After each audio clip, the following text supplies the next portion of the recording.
Assalamualaikum warahmatullahi wabarakatuh, teman-teman semua. Alhamdulillah kita masih bisa ketemu di mentoring bulan Ramadan ini. Insya Allah mentoring ini akan tetap ada sampai dengan akhir bulan Ramadan ini. Hari ini di mentoring kali ini kita akan ngebahas sebuah tema yang mungkin udah sering banget kita bicarain, udah sering banget dibahas sama guru-guru yang ahli di dalam bidang ini, tetapi kita juga sering lupa. Kita sering lupa dan kita sering terjebak di dalam kehidupan yang kita jalani, di dalam semua permasalahan yang kita lalui, sehingga ada baiknya untuk kita selalu mengulang-ulang. Ada sebuah kejadian, teman-teman, dimana pada saat itu almarhum ayah saya sedang berada di rumah sakit, dan seperti biasa, semua kerabat berkumpul satu persatu ngobrol sama almarhum, sama ayah saya. Tiba ada satu orang yang hadir, yang dipanggil sama ayah.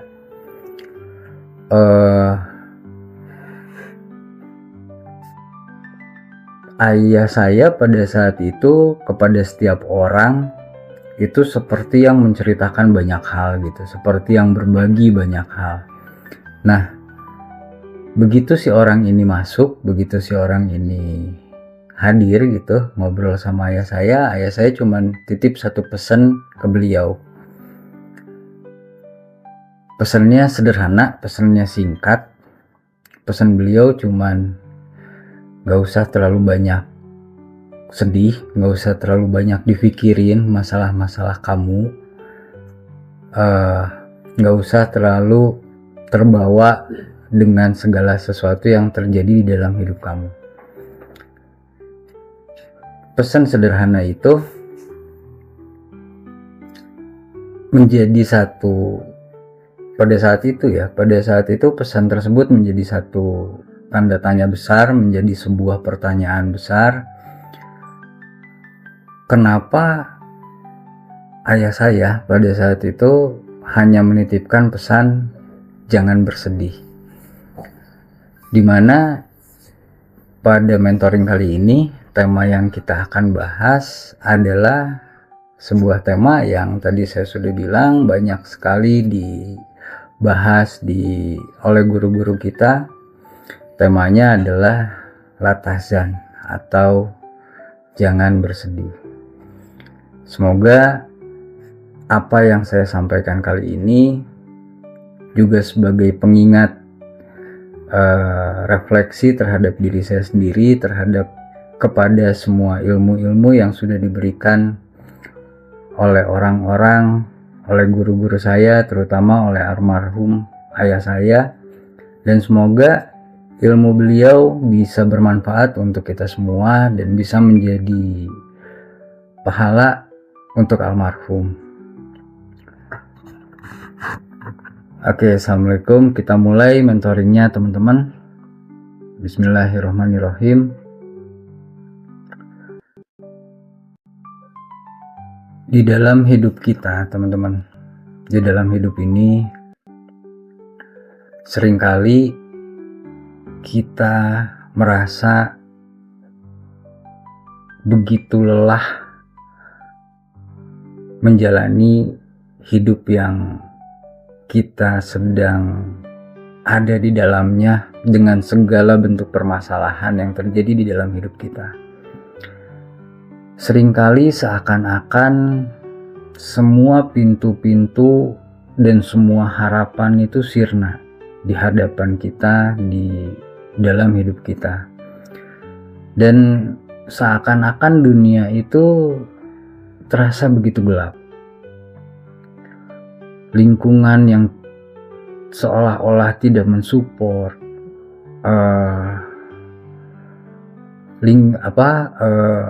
relasi kerabat yang seolah-olah tidak peduli terhadap kita gitu. Dan banyak sekali momen-momen seperti itu yang pada akhirnya itu membuat kita ingin menyerah, ingin menyudahi, ingin nggak tahu lagi harus berbuat apa gitu. Tapi teman-teman, kita selalu harus mengingat bahwa ada satu hal penting, yaitu pertolongan Allah akan selalu hadir di saat dan di waktu yang paling tepat. Hari ini saya pengen mengajak teman-teman semua untuk kita menyelami diri kita belajar dari kisah-kisah sahabat-sahabat yang penuh dengan hikmah, yang bahkan Allah sendiri mengcapture semua kisah-kisah itu dan mengabadikannya di dalam Quran. Dan pada akhirnya kita bisa memahami bagaimana Allah itu selalu hadir di dalam setiap ujian dan di dalam setiap kesulitan hidup yang kita rasakan, teman-teman. Agar kita bisa tetap tegar menjalani hidup ini, agar kita bisa tetap kuat melangkah di dalam hidup ini, meski kita berada di dalam badai kehidupan yang mungkin terasa berat dan terasa menyesakan dan menggetarkan dada kita. Sebuah kalimat, sebuah ungkapan yang luar biasa, la tahzan, jangan pernah bersedih, karena setiap kesulitan pasti ada jalan keluar. Siapa?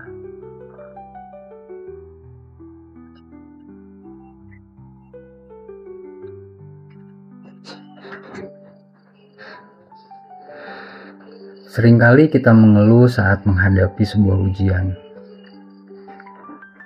Tapi pernahkah kita berpikir bahwa setiap cobaan itu adalah satu bentuk kasih sayangnya Allah untuk kita, teman-teman? Karena Allah tidak akan pernah membiarkan kita terpuruk tanpa sebuah alasan.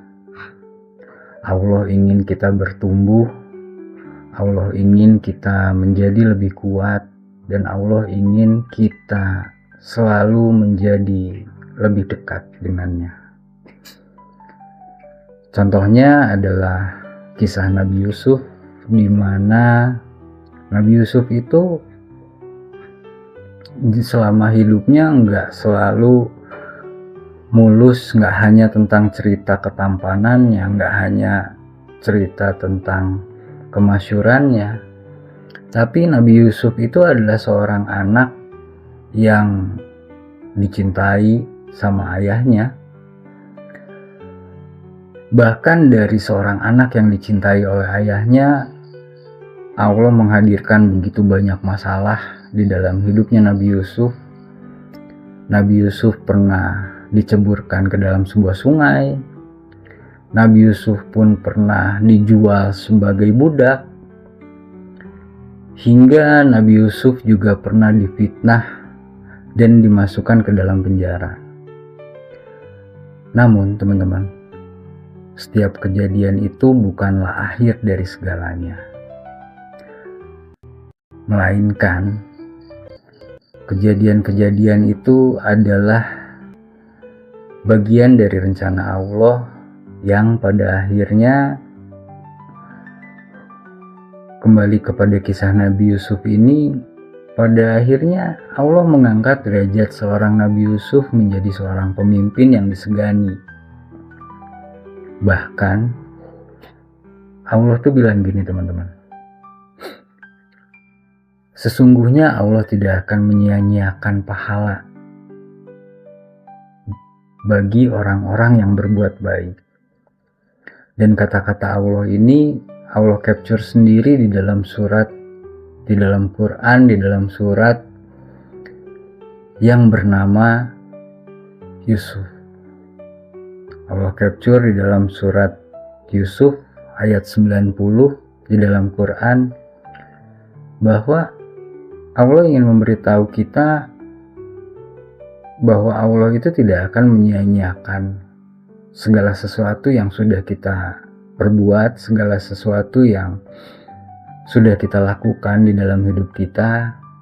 Dan Allah itu tidak akan menyia-nyiakan semua penderitaan, semua keresahan, semua rasa sakit yang kita rasakan pada saat kita bisa bersabar, kita bisa mengambil hikmah, dan kita bisa selalu berpikir positif kepada Allah di setiap kejadian demi kejadian, baik itu kejadian yang menyenangkan maupun kejadian yang membuat kita merasa tertekan, membuat kita merasa takut, membuat kita merasa cemas.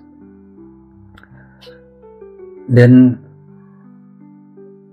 Allah juga tidak pernah meninggalkan kita di dalam setiap hal, di dalam setiap ujian dan kesulitan yang Allah berikan untuk kita selama kita hidup di dunia, teman-teman.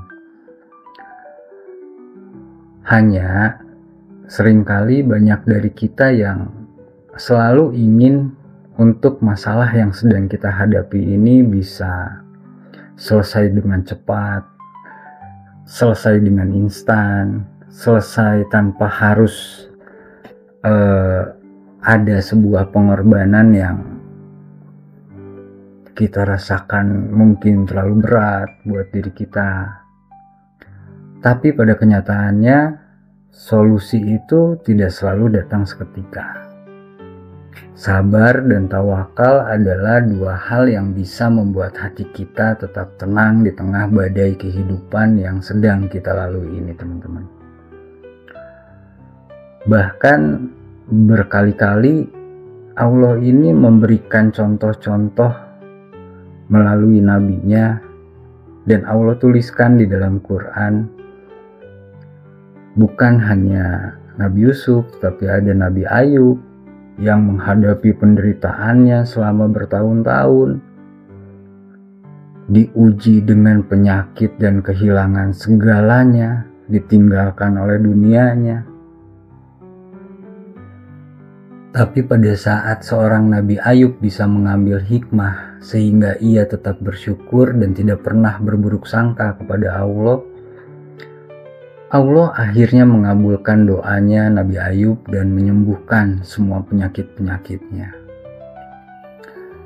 Bahkan teman-teman, ada sebuah doa yang indah dari Nabi Ayub untuk Allah, yang saking indahnya, saking luar biasanya, Allah mengcapture doa Nabi Ayub ini di dalam Quran. Di dalam surat An-Nabiyah ayat 83 Allah bilang, ingatlah kisah Nabi Ayub ketika dia berdoa kepadaku. Doanya gini, teman-teman.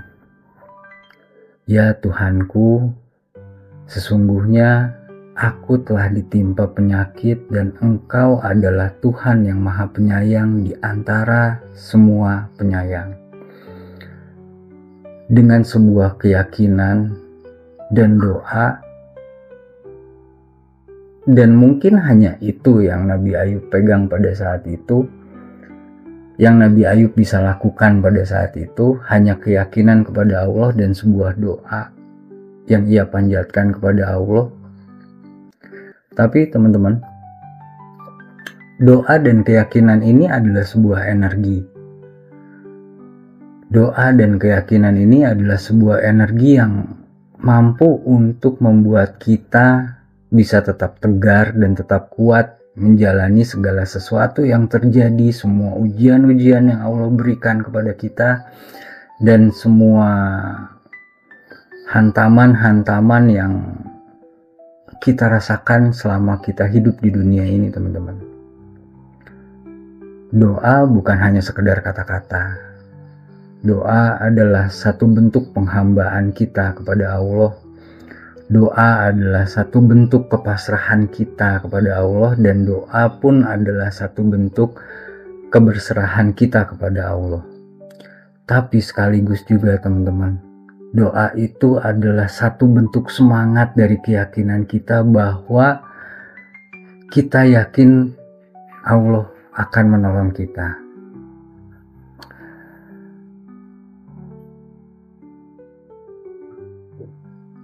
Melalui sebuah doa, kita mengakui bahwa sebetulnya kita ini sangat membutuhkan Allah. Bahkan di semua sejarah kita bisa melihat bagaimana doa itu bisa mengubah segalanya di dalam hidup. Ketika misalnya Nabi Musa terjebak di ujung Laut Merah, kebayang teman-teman kalau kita anggaplah kita lagi dikejar-kejar sama penjahat, kita kabur, nyawa kita terancam gitu ya. Kita lari dari penjahat itu sampai kita ada di satu titik yang di hadapan kita tuh cuman laut gitu. Kita nggak tahu lagi mau lari kemana dan nggak ada lagi tempat untuk berlari. Dan semua pada saat itu semua kaumnya Nabi Musa tuh bingung gitu. Bingung sampai Nabi Musa itu tidak bisa berkata-kata, dan Nabi Musa itu hanya diam dan hanya bisa menenangkan kaumnya pada saat itu.